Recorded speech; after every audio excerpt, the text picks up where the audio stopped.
The #1 resolution for people last year was to save more money, but nearly half gave up by February. Don't let that be you. Download Rocket Money to reach your financial goals this year. Track your spending, cut waste, and automate savings in one simple app. Rocket Money shows you all your expenses and categorizes them, so you know exactly where your money's going and where you're overspending. From there, the app cuts waste by canceling your unused subscriptions and lowering your bills. No customer service needed. With that money freed up, the app will automatically set some cash aside for your goals. Whether it's an emergency fund, paying off debt, or saving for vacation, Rocket Money's got you covered. Users love the app, with over 186,000 five-star ratings. And on average, users can save up to $740 a year when using all the app's premium features. Make saving money a priority this year. Go to rocketmoney.com/cancel to get started. That's rocketmoney.com/cancel. rocketmoney.com/cancel. It's Monday. It's January 26th. And the word of the day is roarback, which means a falsehood published for political effect. Used in a sentence. When the DHS claims an ICE agent has internal bleeding from the car we all watched not hit him, for example. Roar back, you're lying. Yeah. You're a liar. Yeah. It's crazy that they murdered another person and lied about it since you wrote that intro, though, right? It's hard to keep up with right? it. Yeah. Yeah. I renamed my shoeshine box Gadsden, guys. I don't know.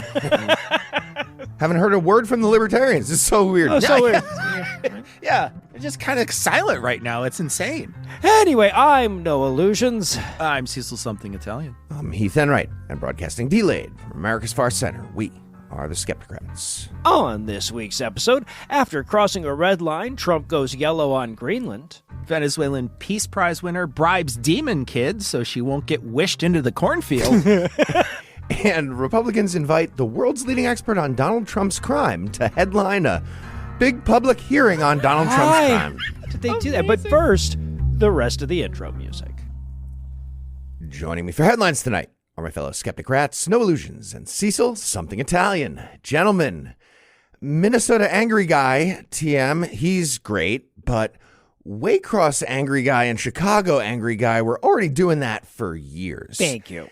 Any, I don't know, Tom, any general announcements from those angry guys before we start with the other news? Sure, yeah. You know what really grinds my gears? Murderous thug armies that shoot unarmed people in the back in an effort to spark a riot that could be used to justify further suspension of basic rights. That's what pisses me off. Yeah. Jesus Christ. Irksome. I know I mentioned this earlier, but I'm going to go back to it. There is no one in the world that can foot throat like a Second Amendment small government libertarian. Let me tell you, man. Clearly. The whole thing. Yeah. A lot All of the way to the snags, ankle. a lot of snags getting stepped on, not a peep. Not a peep.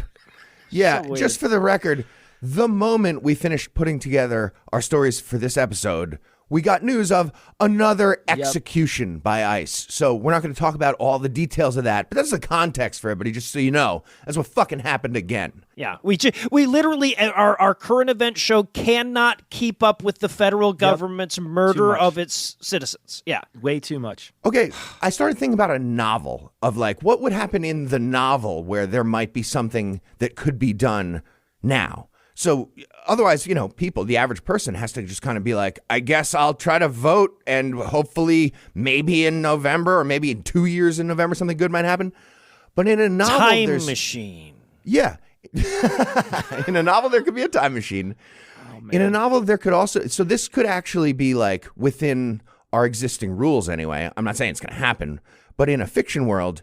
Congress, remember Congress? This is the thing we have. They could do something. We could get, 4 Republican defectors in the Senate and a small amount in the House. And there could be a temporary, okay, we're switching to somebody who's not Trump loyal. So Thune is out and Mike Johnson's out. And the people in charge of those two bodies become somebody reasonable, somebody anti-Trump who's like, okay, you have to shut off I thought you were going to say they become ICE entirely. Voltron. God damn it. No, okay, yours is good too. Yeah. Man. But Congress could do that, and then they could be like, hey, Trump, shut it down entirely. ICE is gone. That's it. Or we're impeaching you right away. And obviously he would say no, and then be like, okay, we're impeaching you. I guess you need 67 votes in the Senate at that point to get a conviction. So we need some more defectors.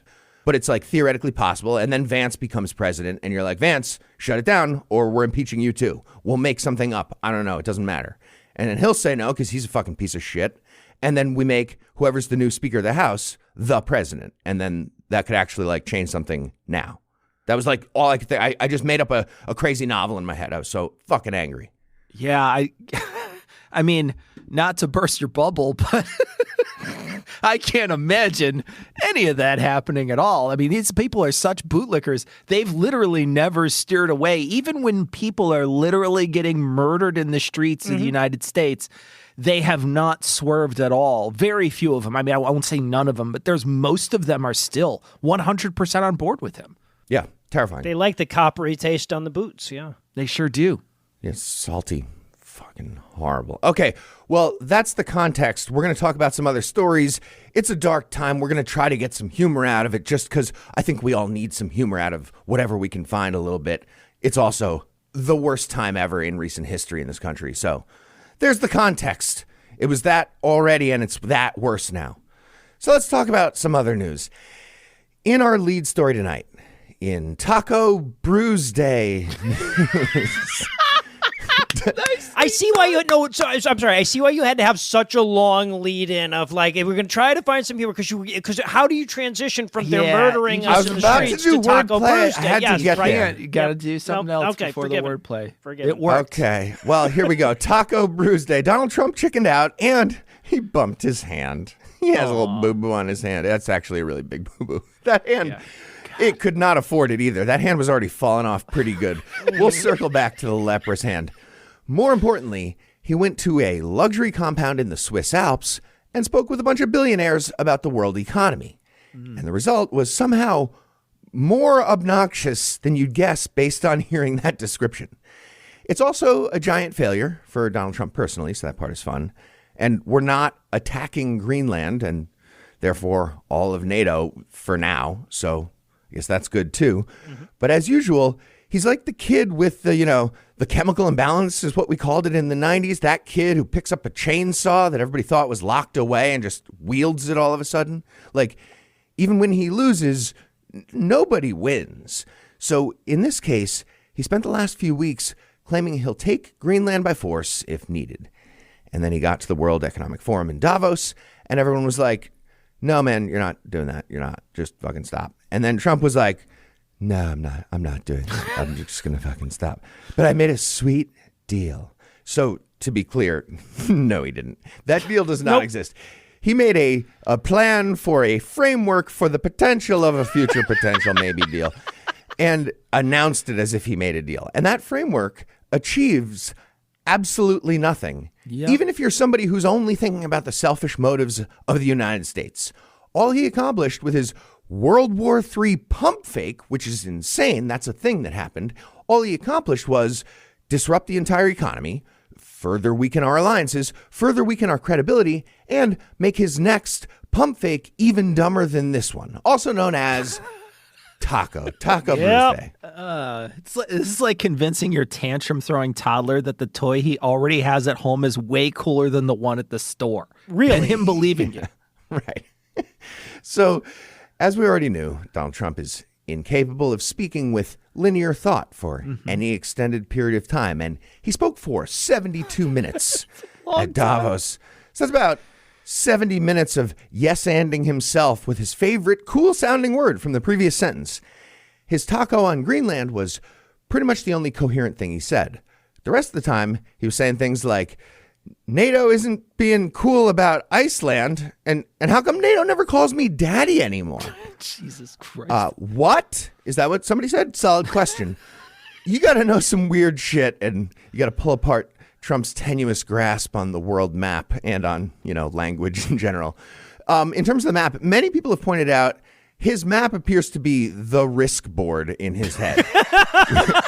with Greenland and Can we get Venezuela. Siam? Is it possible for us to get Siam? Yakutsk and Irkutsk. Yeah, but in his head, Greenland and Venezuela are very large. And of course, they're crucial for protecting those continental edges and getting those bonus armies for having the continent on lockdown. So, in terms of the map, Trump got confused about the green having ice and the ice having green. Yeah, right. And he was thinking of Greenland and he every was saying time. Iceland in that moment. It's a tricky one. It's tricky.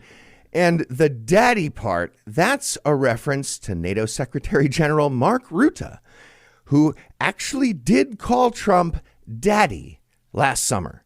After Trump said that Israel and Iran are like two kids in a schoolyard fighting, Mark Rutte said, daddy has to sometimes use strong language to get it stopped. And that, of course, was a big day for Trump, and he misses that. He likes being called daddy. And he said that out loud, that thing, that musing I just did. I think everybody should pay attention to any maps he has on display in the White House for the next couple weeks. I guarantee that he's going to use a Sharpie to cross out green and put ice in there, just like he's put ice everywhere else he disagrees with. Well said. And by the way, while we're on the subject of his understanding of maps and whatnot, he also pointed out that his Swiss audience, like if it wasn't for America, he told them that they would all be speaking German now. Which, to be clear, they are. Like, it's the most widely spoken language in their country. Pretty big component. But clearly Trump thought they spoke, like, Switzerlandian or whatever. And they was just stoked about his zinger, you know? Yeah. Oh, man. The best part is they have Swiss, but it's Swiss German. Right, And yes. he was like, you're speaking German. Yeah, man. Downloading my Duolingo for Switzerlandian right now. So Trump also claimed that it was stupid for the U.S. to give Greenland back to Denmark after World War II, which has the informational content of zero. Right. There's nothing there. We didn't ever have Greenland, nor did we have France because of, U.S. soldiers in Normandy for a while, nor did we have Japan because of all our uranium calling dibs. I don't know what he thinks. Christ. But we did already have everything that Trump claims we need from Greenland. We have a long-standing treaty with Denmark that lets us have military bases in Greenland. We used to have 20 of those bases. Now we have one. It's just our option, though. But we could go back to 20 if we want to protect it from the Chinese Navy that's never been near it in over a decade, just for the record. That's the excuse, though. And when Trump started talking about mining rare earth minerals, Denmark was like, yeah, man, good luck. Have fun, I guess. You can invest there if you want. So if you hear someone trying to make some kind of pro-Trump argument about like, well, it's good strategy for America, it's real politics, they're stupid. That's a stupid person. We could have achieved all the stuff that Trump wants in this deal by doing alreadiness, which you don't do anything. It's already.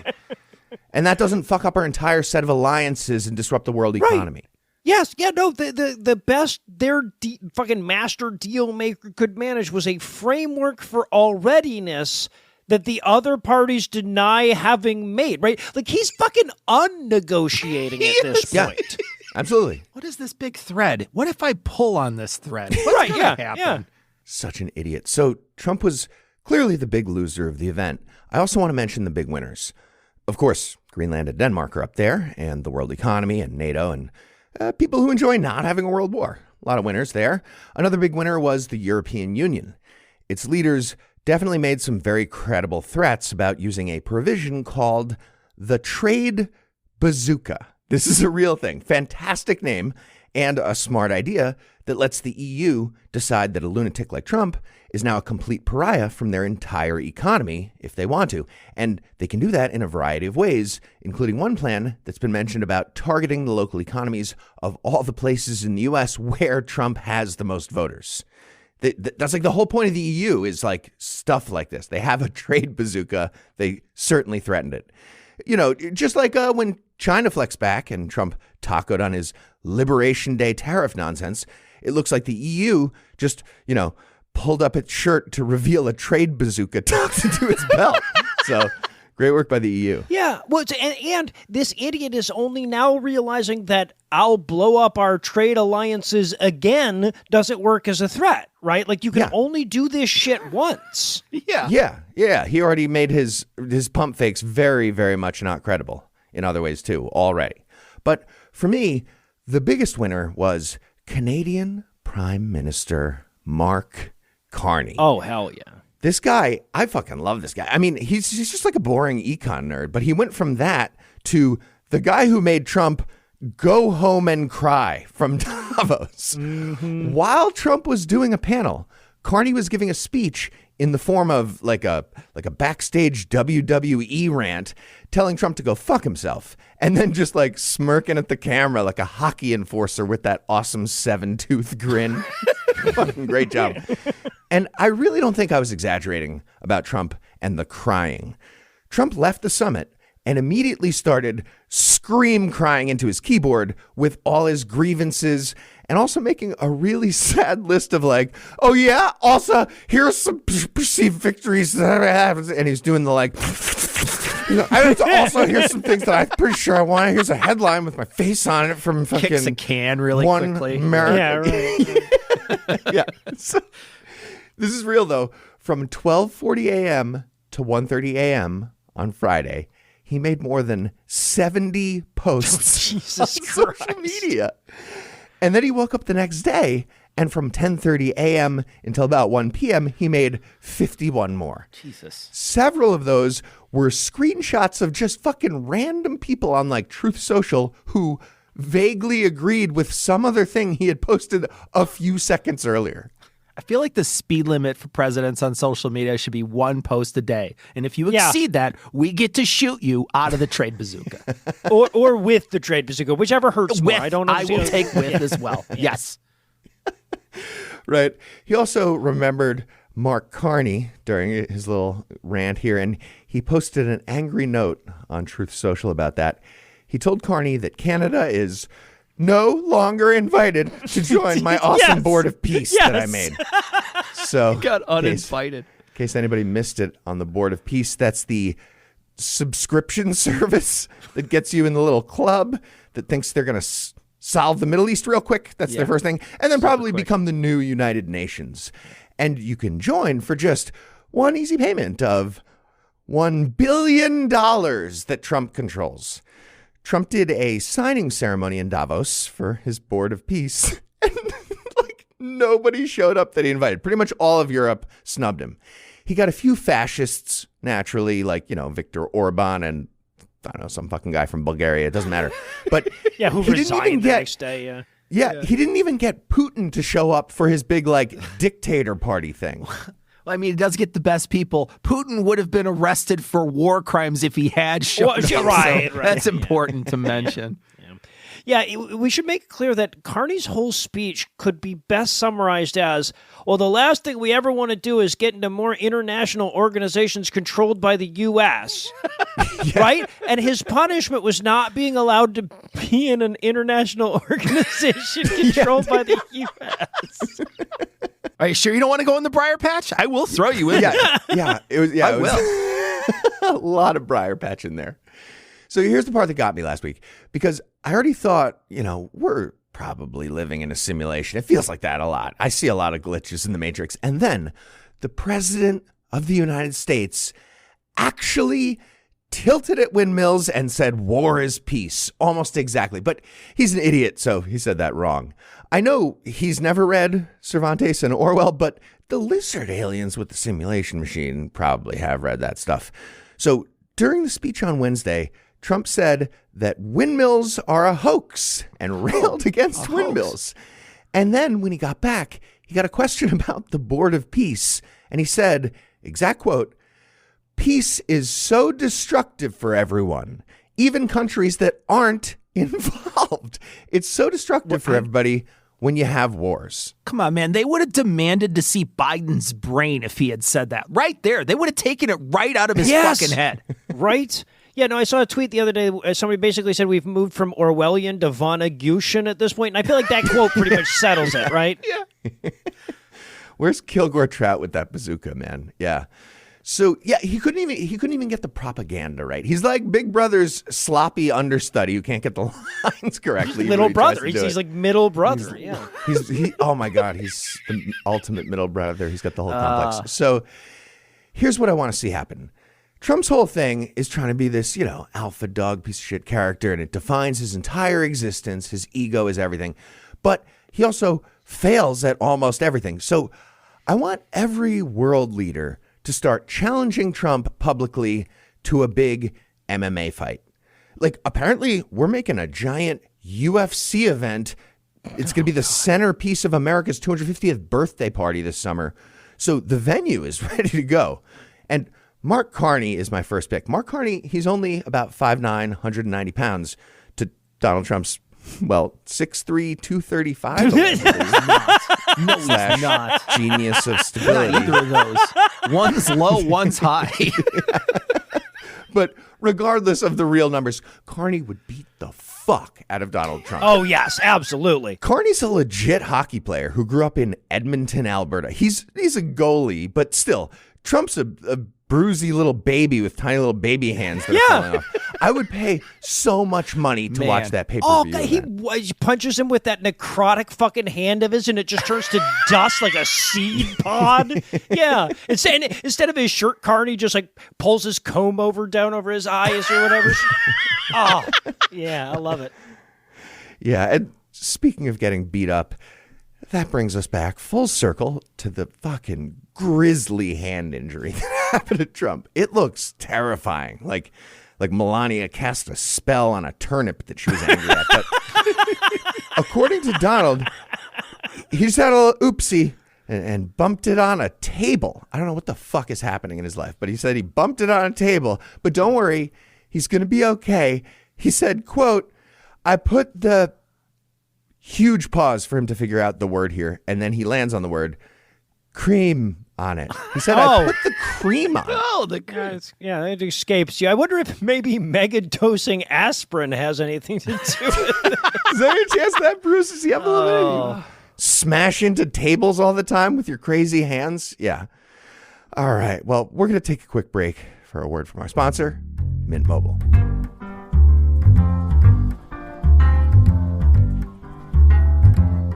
Hey, Cecil. Fancy meeting you here. Oh. Hi, Noah. Great to see you, too. Fancy meeting you in the line for the gift return counter. Yeah. Hey, is that the gift I got you for Christmas? Yeah, sorry. It's just that don't worry about it, Cecil. I'm here to return the gift you got me. It's just like after all the holiday spending, I started to realize that the budget's a bit tight this year. Well, guys, if you've got a big spending hangover, you should just try Mint Mobile. Oh, hey, Heath. Didn't realize you were here. What's Mint Mobile? That you might doesn't ask? count. I waited over 1.6 seconds as agreed in the Treaty of Ypsilanti. We all remember that. That's locked in. Okay. Mint Mobile's the place to go for premium wireless, and their end-of-the-year sale is still going on, but only till the end of the month. Cut out big wireless's bloated plans and unnecessary monthly charges with 50% off 3, 6, or 12 months of unlimited. All plans come with high-speed data and unlimited talk and text delivered on the nation's largest 5G network. Use your own phone with any Mint Mobile plan and bring your phone number along with all your existing contacts. But have you actually tried it? I have. I started using Mint Mobile when they first became a sponsor. It's the same coverage I always had at a fraction of the price. That's why I, Noah Lugeons, personally endorse Mint Mobile. This January, quit overspending on wireless with 50% off unlimited premium wireless. Plans start at $15 a month at mintmobile.com/skepticrat. That's mintmobile.com/skepticrat.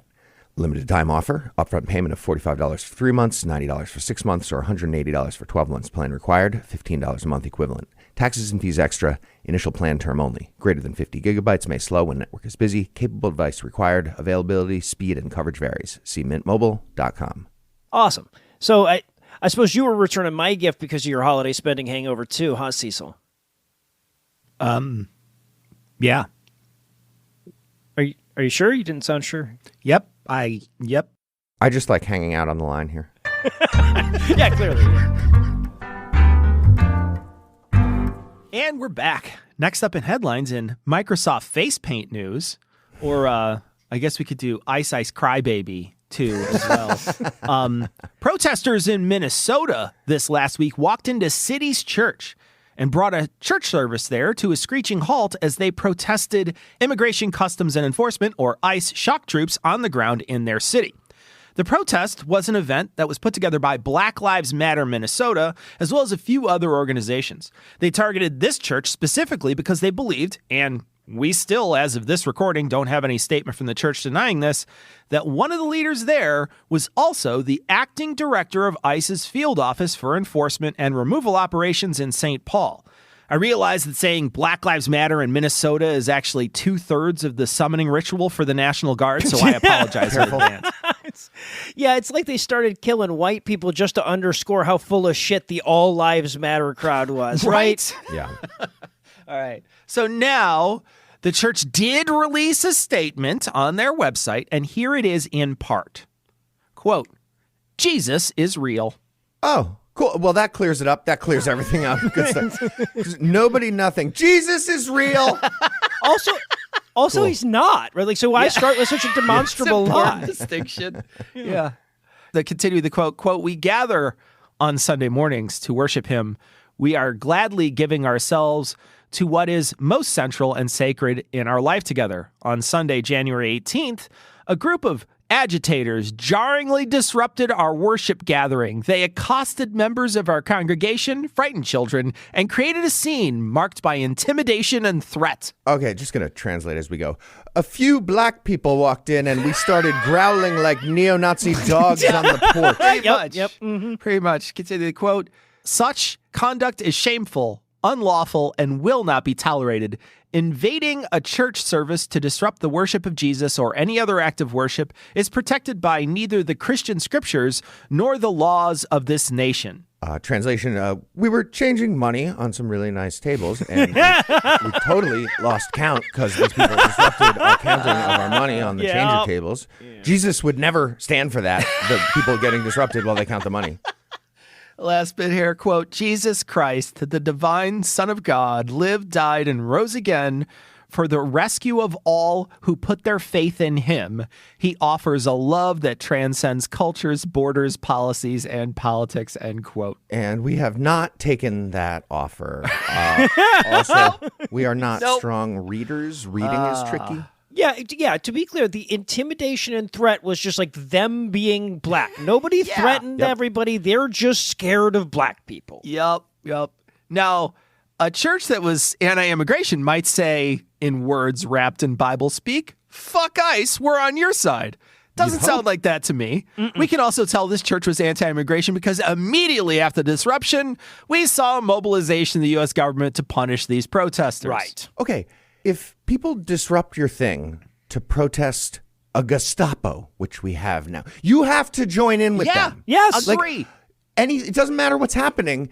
Whatever you're like, I could be weeping at my dad's funeral, and I'd immediately join that flash mob. Exactly. Start singing. Yeah. So the Justice Department is going to use a 1994 law that bars using or threatening force and physical obstruction to interfere or intimidate someone worshiping at a religious institution to prosecute these protesters. Pam Bondi, the Attorney General and Trump's attack dog, a moniker she hates because that puts her in Kristi Noem's crosshairs, said this to the press, quote, attacks against law enforcement and intimidation of Christians are being met with full force of the federal law, end quote. Sorry, just to be clear, not the Christian off-duty cop we started arresting and demanded her papers, and then we fucking different. ran away when she took out the badge. She's a cop. I meant attacks on our thing. Yeah. God, if only welcoming immigrants into your land was the single most oft-repeated entreaty in their entire fucking holy book, that would solve so many problems, wouldn't it? No kidding, man. You can't turn a fucking page in the New Testament without something like that. It's amazing.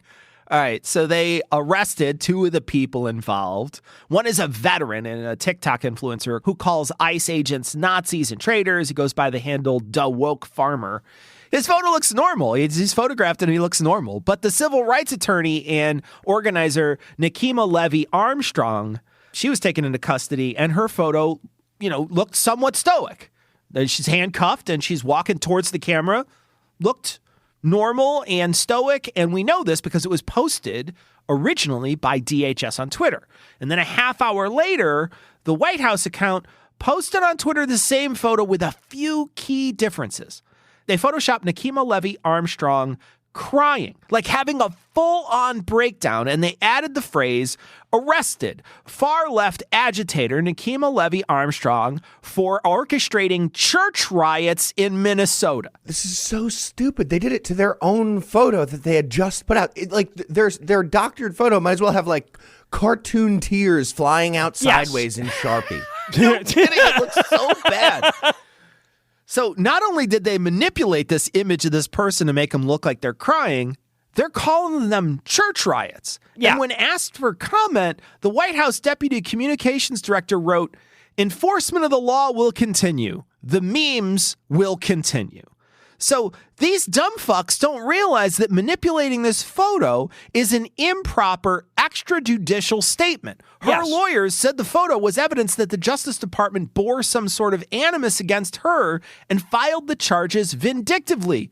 A motion of that kind could, in theory, result in the charges one day being dismissed. And almost certainly will. Yeah. Yeah, their actual response to "you're lying," though, it was yes, and we will continue to.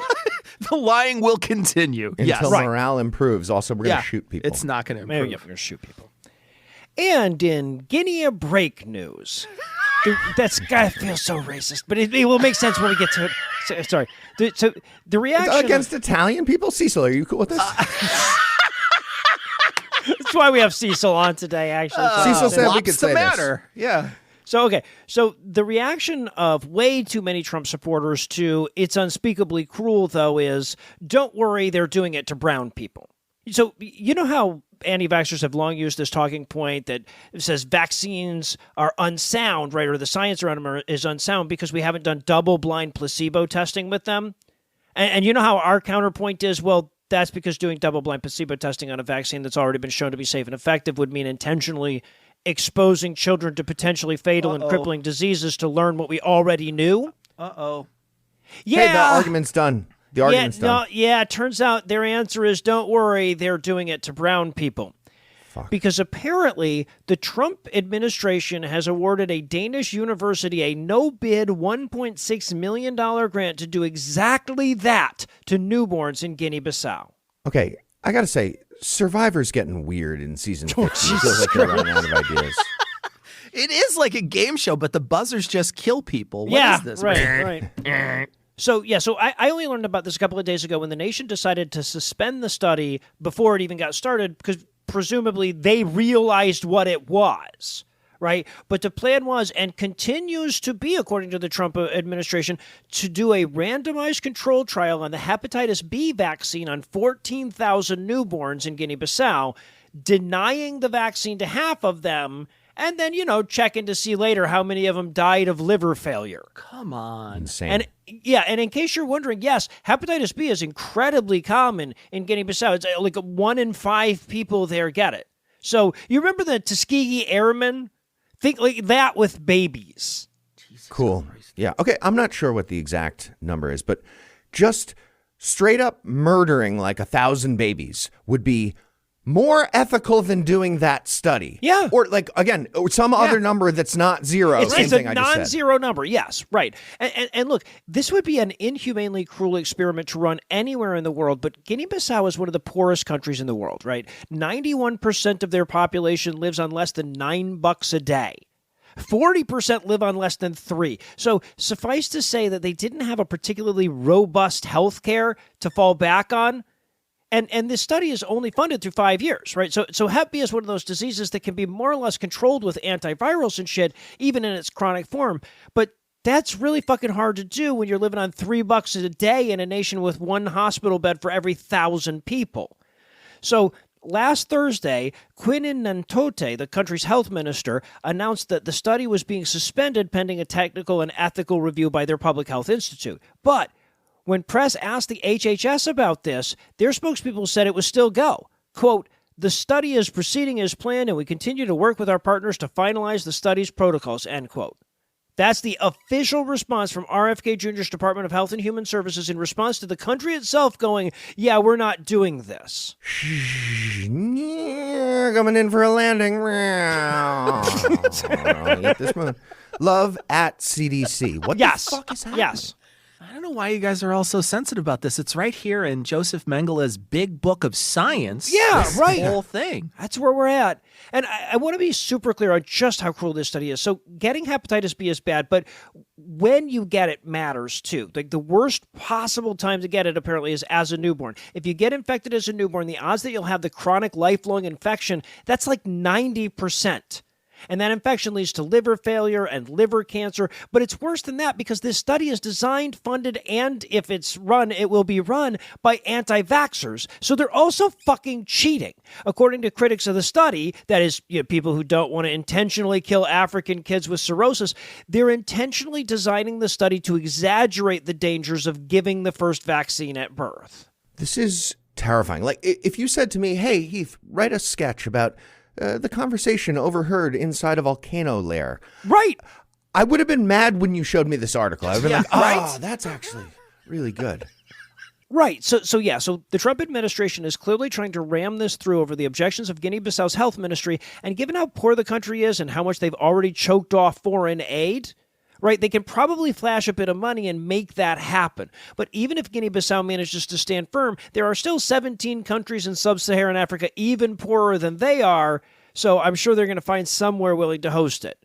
It being, and I just can't emphasize this enough, killing African children with liver cancer so they can justify killing more American children with liver cancer. Fuck. Wow.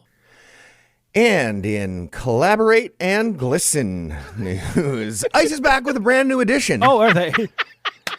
They hired a journalist who applied for a job as a joke because they're fucking idiots. We already had about 7,000 ICE agents before Trump started his second term, and now we have almost 20,000. And in order to do that, they've had to do some pretty serious DEI hiring, in terms of diversity of talent. Dean Cain got a job. Okay, he's going to finish that obstacle course any day now, guys. He's almost done. And during that ridiculous hiring process, they did incredibly dumb stuff, like using AI very badly to find any appearance of the word officer on applications and pushing those to the top of the pile under the assumption that it meant previous experience as a police officer. And even when it did mean that, you're often talking about a former police officer who wasn't allowed to be that anymore. Mm-hmm. Well, given all that, the amazing journalist, Laura Jadid, definitely check out her article. She applied for a position just to see what the process looks like, and she got hired pretty much immediately with almost no vetting. And then she wrote an article in Slate entitled, "You've heard about who ICE is recruiting. The truth is far worse. I'm the proof." Yeah, no, at this point, you basically have to draw Tippy the turtle. That's pretty much it. So, link in the show notes for Jadid's article. Great work. But I'll give you the important details. Jadid is a U.S. Army veteran, so that was a good start on the application. But she's also an easily searchable journalist with a fairly unique name who's been openly critical of ICE and the Trump administration. But again, these people at ICE are fucking idiots, so that didn't end up mattering.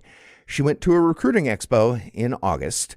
She did an interview that lasted less than 6 minutes. She got it that day, less than 6 minutes of an interview. She never signed any paperwork. And then on September 3rd, she had an email with a tentative job offer and a link to their online portal. That's where you submit your ID, answer questions about any domestic violence convictions you might have, and give permission for a background check. She did not do any of that stuff on the portal, but nonetheless, she still got a follow-up email 3 weeks later that said, "Thanks for moving forward. Please submit a drug test now." Oh. I love that the head of DHS, which has ICE as a branch, shot her fucking dog because it was rambunctious. And they have the gall to ask about a domestic violence on the application? Yeah. What the fuck, man? Yeah. I mean, they theoretically ask, but they don't care if you answer at all. Yeah, clearly. Apparently. Yep. So at this point, Jadid decided they might actually be stupid enough to hire a journalist doing a prank. So despite having smoked pot 6 days earlier, she took a drug test that would get sent to ICE. 9 days later, she checked the site. And even without submitting her ID or any documents like the domestic violence affidavit, she had a formal job offer and her status said entered on duty. So she turned down the offer and she wrote the article. Okay, wait. So their agents are clinically tested for drugs? That's where we're going with that? Okay, that's good to know. Yeah. So in response to the article coming out, DHS tried to pretend it was all fake. They posted on Twitter, "This is such a crazy lie. This individual was never offered a job at ICE. Applicants may receive a tentative selection letter. That is not a job offer. It just means they're invited to submit information for review." And, okay, well, that was such a lazy lie just now. So Jadid responded, "You sure about that?" along with a video showing herself navigating their site and showing that her application got a full job offer. Amazing. And after getting no follow-up to that, because, what the fuck would they say? She also added, quote, "The video I posted clearly shows a final offer and onboarding date, which I interpreted to mean a final offer and onboarding date. Maybe it has some other secret meaning, but I haven't learned what it might be." Oh, God. ICE did not respond to a request for comment. Well, they didn't want to talk into a mic after it had been on the ground, And just one other ICE thing to close it out. We've got a sub-headline in Have an ICE Trip. This is so stupid. A bunch of ICE agents slipped on the ice in Minnesota and ate it so I love those hard videos recently. so fucking much. Look, the existence of an ethnic cleansing squad going around the country hunting people and executing another one we just found out is one of the worst things in our recent history. But it's nonetheless really funny when neo-Nazis fall down and hurt themselves. And they fell down so bad. We need this. We just need a little bit to laugh at here. And thanks to some amazing journalism by just random people on social media, you can watch this happen and realize your ultimate sexual kink is neo-Nazis falling down and eating it really hard. I put together a little flip book in the notes of my favorite fall, and I also found a montage on Reddit. It's got slow-mo video and agents dropping all their, tactical whatever the fuck that they think they have in every direction, full yard sale of a bad skier. Yep. And then delightful Minnesotans conquering their evolutionary instinct to help people who fall on the ice and just going buck wild in celebration while some fascist thug slowly gets up and hobbles away in embarrassment, making that it's the best. While Foreigner sings Cold as Ice in the montage I was talking about. It's the best thing. It's the best thing. The one you put in the notes is amazing because that dude, his loot shoots everywhere like an NPC in a D&D game. It's amazing. You're not supposed to kill the NPCs. Think about how farcical you have to be Play it how as you a want to play leader. it. Tell me how to play it. But think about how farcical you have to be as a leader for even your murderous army of fascist thugs to be a laughingstock, right? Every time you see videos of ICE, there's just all these people standing around them, shooting videos, laughing at them, making them look like dumbasses. You guys fit with yakety sax and you're a Gestapo. It's crazy. It's crazy. That's all true. So in response to all that, we got to watch DHS Assistant Secretary Tricia McLaughlin go on Hannity and accuse Minnesota Antifa, I guess, of doing murderous ICE yes. pranks with ICE. She claimed these agitators are, quote, pouring cold water on the ground so it would freeze the ground in front of our ICE vehicles so that they would potentially slide, crash, and potentially kill them. End quote. Well, how else would the water get there, Heath, to freeze? Come on. Is it falling out of the sky? I don't know. Maybe people are doing that. That's fucking awesome if they are. Whatever. I mean, be careful out there, but Salt with deadly water. Yeah, in my heart, I love that. Also, just a little detail. Whoever made the version of one of these photos, they photoshopped in Sub-Zero from Mortal Kombat shooting the ice on the ground in front of an ICE agent. So many Heath points for you. It's so good. Well, that's what you get when you're ICE raiding. ICE raid and Somebody put the little hat on him. Put the little hat on him like he's Raiden and he's getting knocked over. Amazing. And in Nobel Peace Offering news, as you all know, we had a military operation in Venezuela in early January to remove Nicolas Maduro from the presidency and send him to the United States to be prosecuted for drug crimes, which is probably a violation of the UN Charter. But since other countries in the UN have a ballot the size of a small slip of paper and the U.S. has a vote that you could use as a bed sheet, nothing's going to happen to us. But that's basically water under the bridge. Trump's plan to flood the zone with crazy statements, lies, and dangerous government actions means that we only talked about it for 16 minutes before the next scandal. Yeah. I'm sure it's fine. We got rid of Maduro and his corruption, and now things are totally different with his VP in charge, and Marco Rubio also, I guess, in charge as viceroy. Yes, okay, yes. The government arrested 15 kids for a water balloon fight and charged them with treason, but they're only prosecuting the 10 adults who are treasonously water balloon fighting that they also arrested. Yeah, look, I can condemn a lot of things, Cecil, but I've recently become a huge fan of abducting other countries' corrupt leaders and forcing them to face charges in kangaroo courts. If anybody's you know what? listening. You just won me over. That sounds great.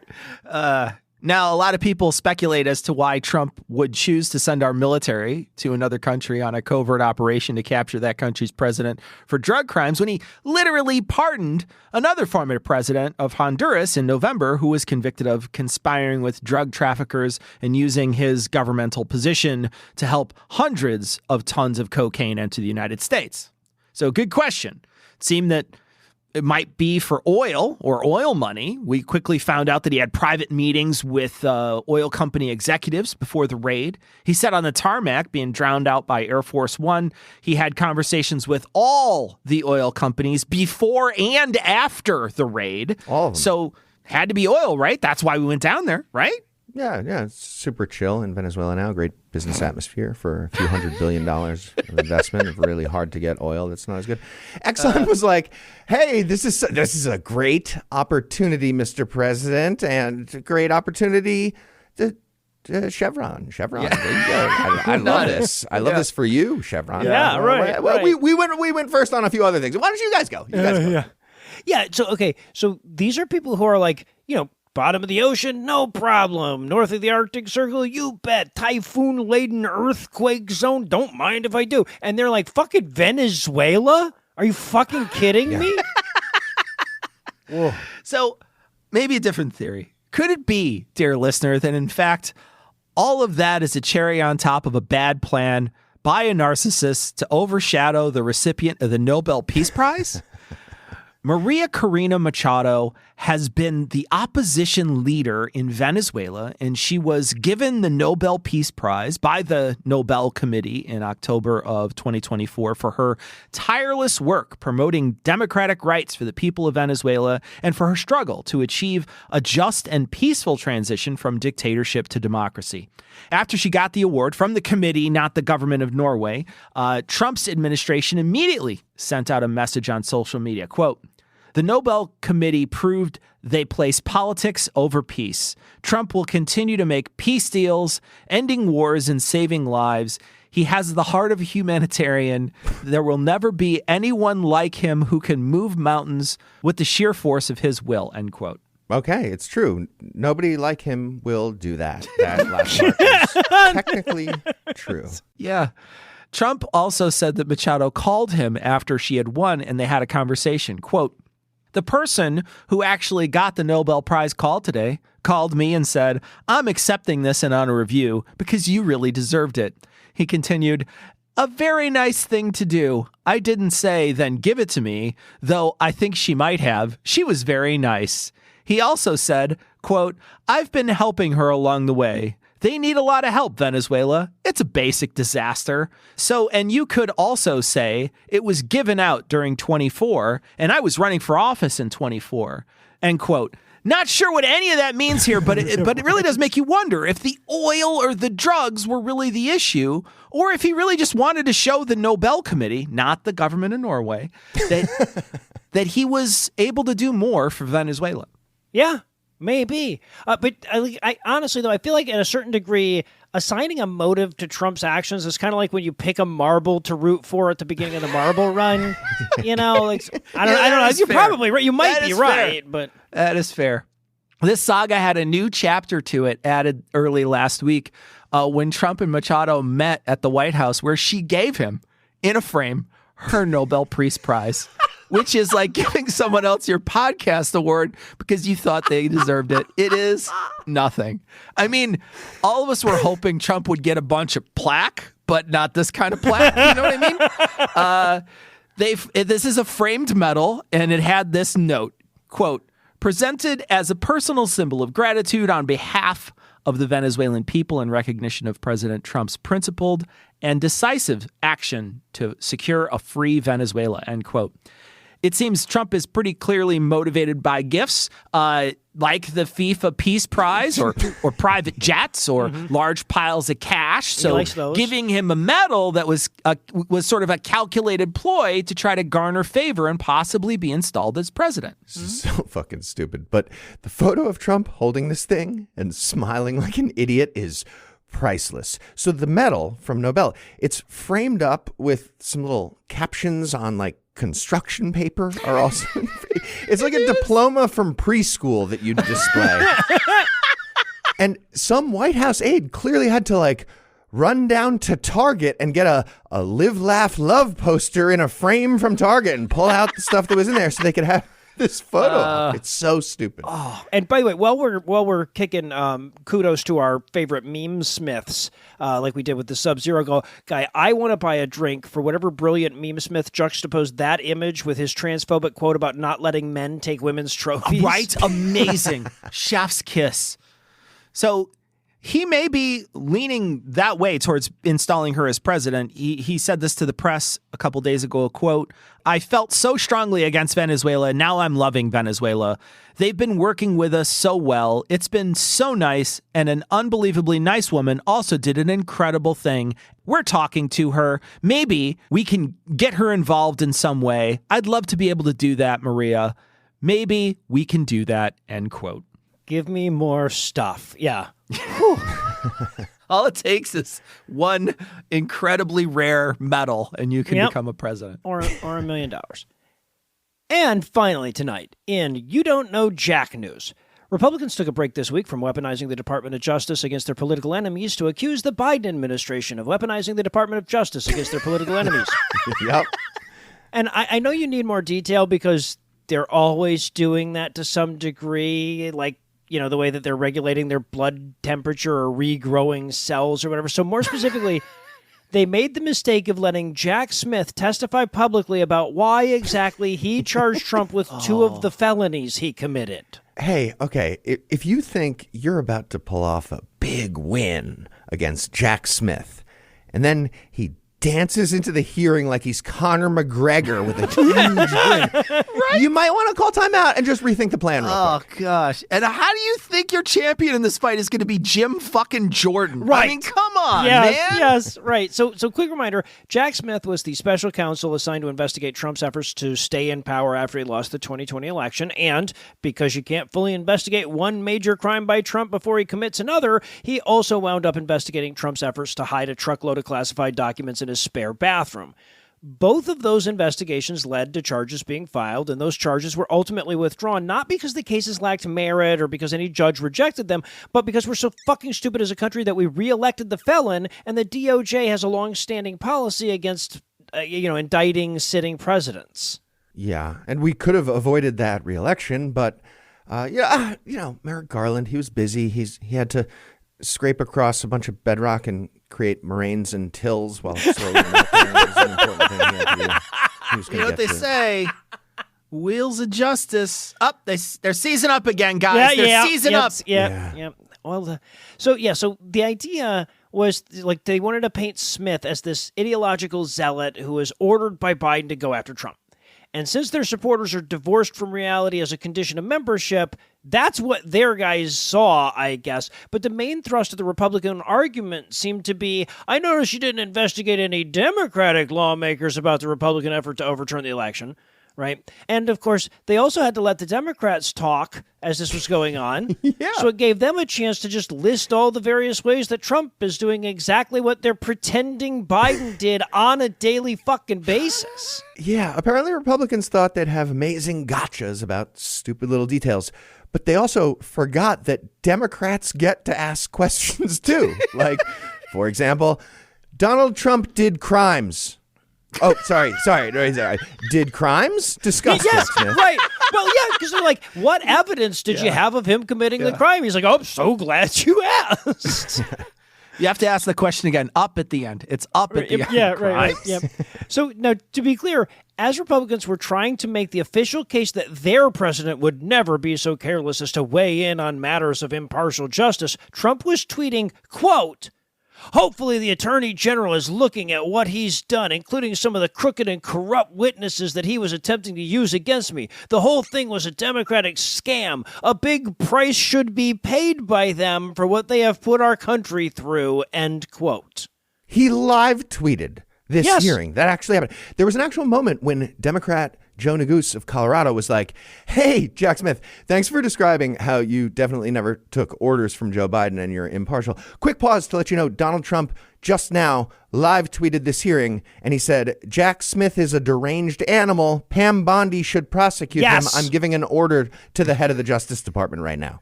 Right. Now, of Crazy. course, the most awkward aspect of the whole ordeal is that many of the people Smith was investigating were the ones that were grilling him in this hearing, right? So it led to a lot of weird first-person moments, like where Jim Jordan says, quote, they got my phone records for 2.5 years, end quote. And Jack Smith has to be like, right, because of all the crimes that you were criminaling when I was doing that. So like, You're a criminal? right, yes. Oh, I don't have to go up, do I? I just get to. So, yeah. But when Jordan attacked him on the phone records, which the Republicans have repeatedly pretended were fucking wiretaps, they weren't. They were just records of who called who and when. His response was, quote, the conspiracy that we were investigating, it was relevant to get toll records to understand the scope of that conspiracy, who they were seeking to coerce, who they were seeking to influence, and then looking Jordan right in the fucking soul, quote, who was seeking to help them, end quote. Yeah, and when that went very badly for the Republicans, because obviously they took another big swing, turns out it's going to be a mess. They said, like, hey, this guy looked at our call history to check if we did crimes. And you didn't let us finish. He didn't even tell us ahead of time he was doing that. And Jack Smith, huge smile, was like, yes, correct. Yeah. Correct. Hey, look over at your boy Lindsey Graham. He was a prosecutor. He's been gesturing wildly at you since you started your sentence. This is really dumb what you're doing. I love that they thought they could intimidate the war crime lawyer guy. Yes, right. The war crime lawyer guy. Like, bless their hearts. He's like leaning over. He's like blowing snot out of one of his nostrils during the break, you know, cracking his neck, getting ready. Right. Now, so for his part, Smith crushed the appearance. No doubt he was ecstatic to finally have a public forum to rebut the repeated attacks by Trump and his cronies imputing his investigation and his motives. And he made it clear, at least as clear as he could make it, that had these charges gone to trial, they would have ended in convictions.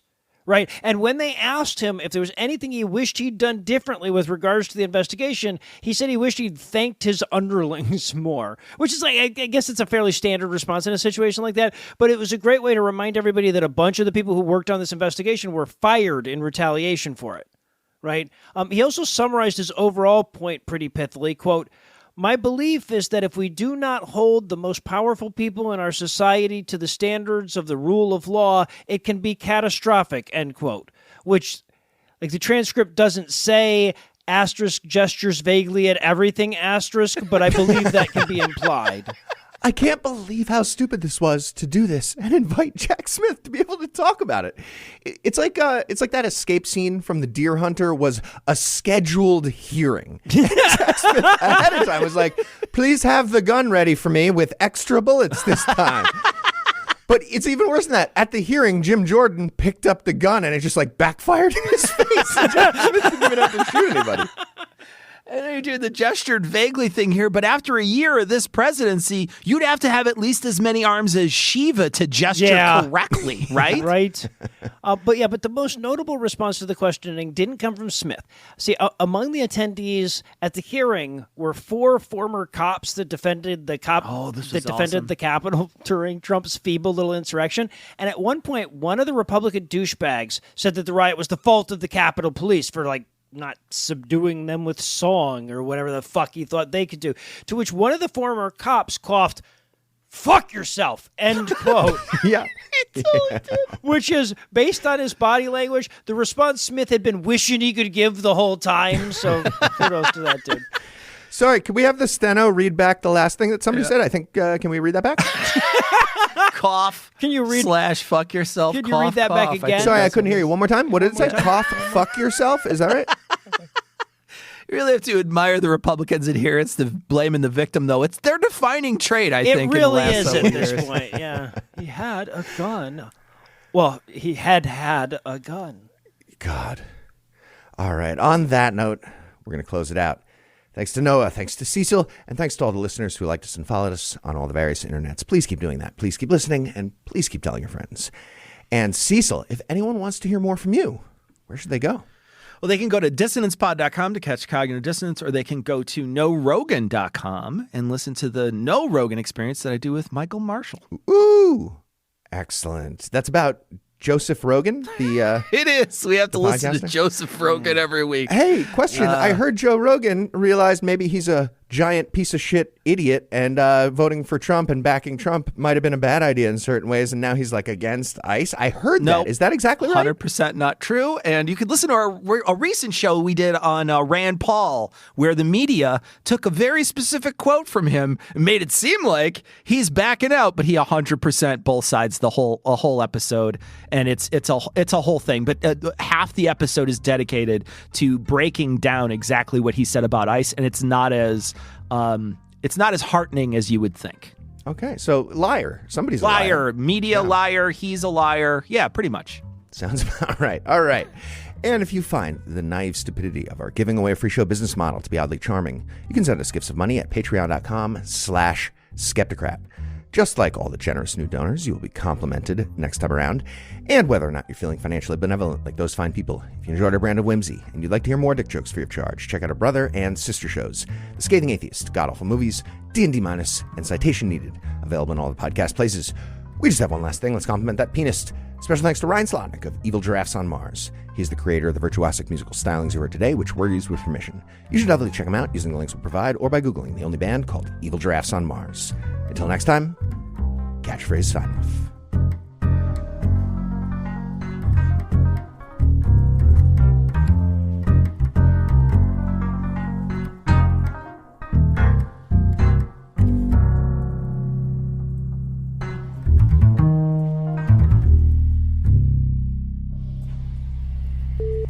Dude, I had such an awesome gift for you, and then it just didn't ship, and they didn't give me any explanation whatsoever as to why it didn't ship.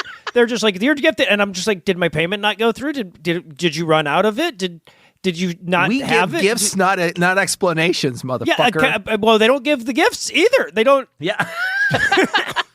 You want to email back and be like, now you owe me, you have to tell my friend about Right, this. you have to tell my friend how awesome the gift I was. At the very least, send him a picture of what yeah.